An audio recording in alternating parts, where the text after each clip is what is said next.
third and final leg, the third and final key is philanthropy. Philanthropy.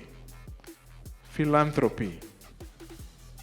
The thing is this: if you have been walking with God and you've been producing with God, your production tends to be more than enough.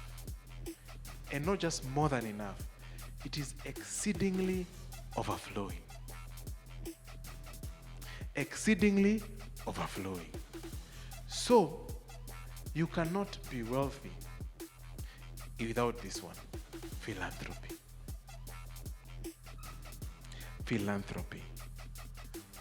Listen, Genesis 41 verse 57 says something very interesting and very subtle. It says, so all countries came to Joseph in Egypt to buy grain. All what? All countries, not just Egypt. When he stood in front of Pharaoh, the subject was what?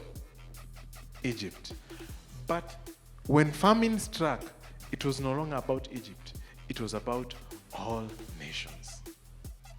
All nations. All countries came to Joseph. Wait. All countries did not come to Egypt. All countries came to Aish. Say Aish. All countries came to Joseph in Egypt to buy grain because the famine was severe in all the lands. Now, let me ask you, was the population of Egypt bigger than the population of the world? So it must be that they produced, so what they were produced, what Egypt needed was too small compared to what they produced, because they produced multiple times of what Egypt ever needed. Not for 1 year, not for 1 day, but for 7 years. Overflowing. Overflowing. More than enough. More than enough. In Genesis 42 verse 1 to 2, something starts shifting. When Jacob saw that there was grain in Egypt, Jacob saw that there was grain in Egypt. Where was Jacob living, by the way? He was living in Canaan, isn't it? Where did Joseph come from? Canaan. So if Joseph was in Canaan, where would have been the production? In Canaan. But he was in Egypt. They moved from promised land to foreign land because Joseph was in foreign, and Joseph was carrying God. You know, I have heard people say, I carry God. It sounds arrogant, but it just says, I walk with God. You know. So Jacob saw that there was grain in Egypt. Jacob said to his son, why do you look at one another? And he said, indeed I have heard, nimesikia, that there is grain in Egypt. Go down to that place and buy for us there, that we may live and not die. Nations will look for you. Tell your neighbor, nations will look for you. Nations will look for you. People will hear about you. So he sends his sons to Egypt, and they get there, and they have the conversation with Joseph, and Joseph is sending them away. So let's go to verse 25 to 28. Then Joseph gave a command to fill their sacks with grain. Fill their sacks with grain, to restore every man's money to his sack. Remember, they were sent to go buy what? They were not just being given grain. They were also being given what? Money. And to give them provisions for the journey. They were not just given grain to go and survive in Egypt, in Canaan. They were given money plus what they shall eat during the journey. Thus they did for them. So they loaded their donkeys with the grain and departed from there. But as one of them opened his sack to give his donkey feed at the encampment, he saw his money, and there it was, in the mouth of his sack. So he said to his brothers, "My money has been restored, and there it is in my sack." Then their hearts failed. Their hearts failed them, and they were afraid, saying to one another, "What is this that God has done to us?" Listen, me, I want to give people until they say, "What is this that God has done to us?" I want to give to people until their hearts fail them.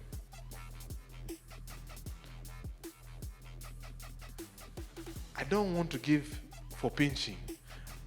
I was telling my wife, me and my family now, we are repositioning. This giving must be different. Yeah? We need to give people until they ask, "What is this that God has done to us?" That is the kind of philanthropy that we need to do.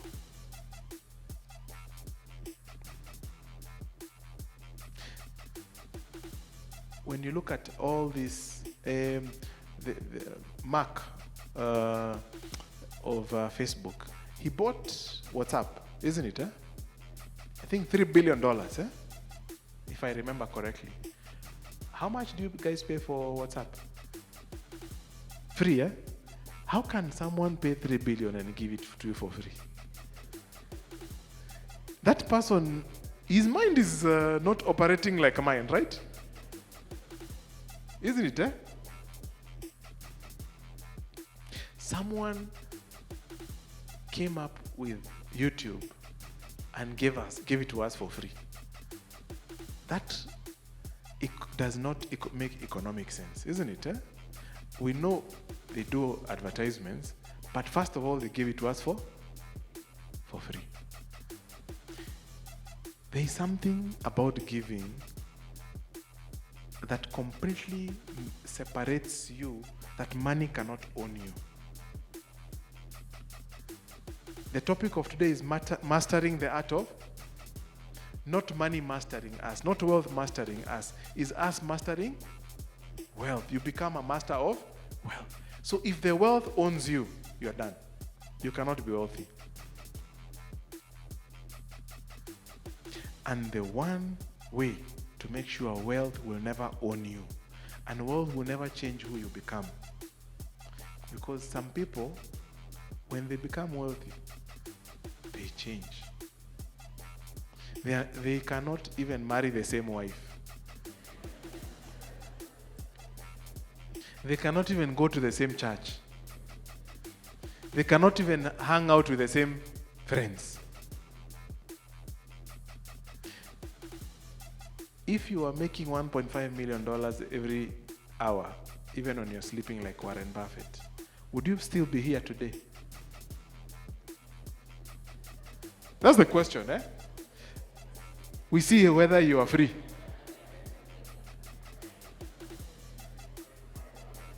Yeah? In fact, my wife asked me a very tough question yesterday. She asked me, if you have everything you ever desired, everything, what would you be doing today?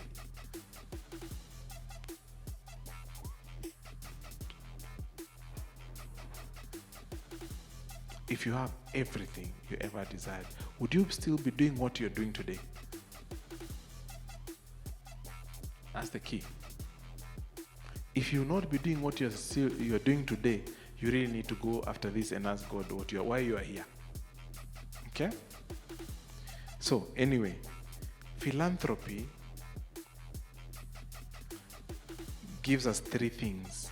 It manifests three things. One is untold generosity. And my idea of giving has really shifted. Our giving must be more than what we hold back. Our giving must be much more than what we hold back. Our production must be so great. It is what is more than enough is more than what we need to fulfill our own desires. So if you want to be truly wealthy, don't be wealthy that you need to hold 90% to solve your problems and 10% you give up. Position to be wealthy that 10% will be too much for your needs, and that you need to find a way of let somebody else have this other 90% until they say, yeah, what is this that God has done to us? What is this that God has done to us? Generosity. The second thing that I like about philanthropy, it brings such a great sense of purpose fulfillment.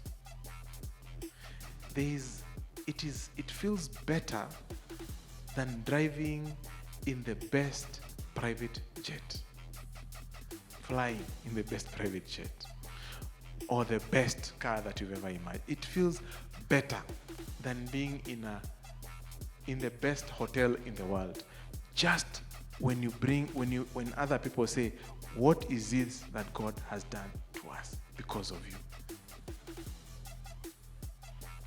Fulfillment, purpose fulfillment. The third thing that it does, it has generational impact. Time out. Nimeambiwa. Nime-expand sana.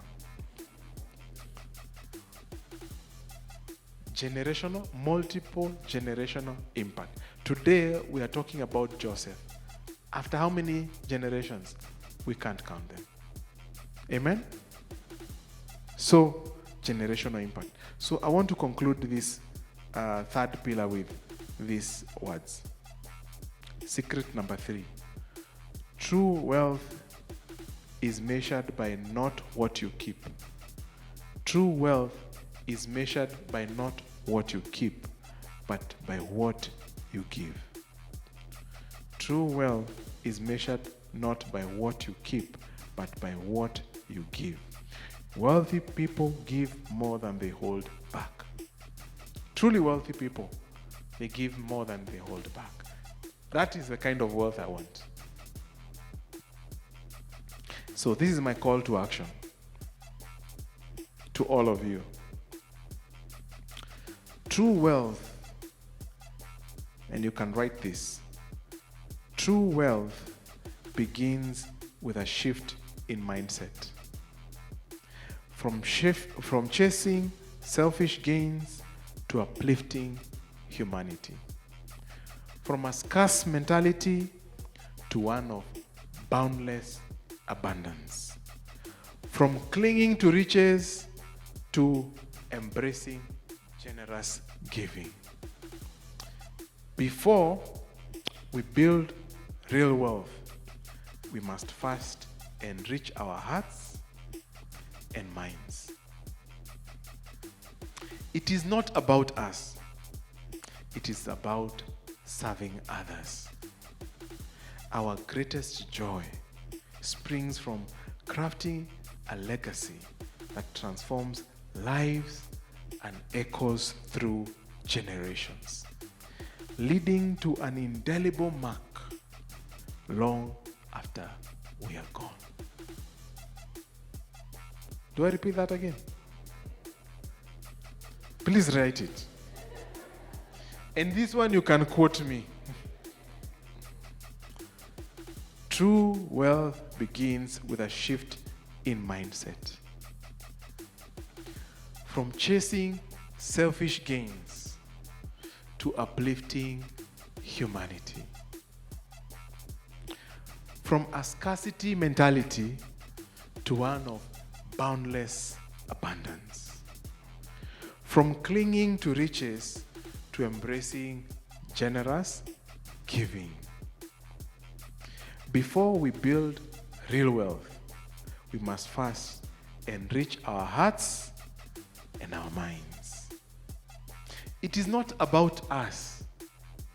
It's not about us.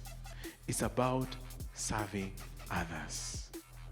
Our greatest joy springs from crafting a legacy that transforms lives and echoes through generations, leaving an indelible mark long after we are gone. That is true wealth.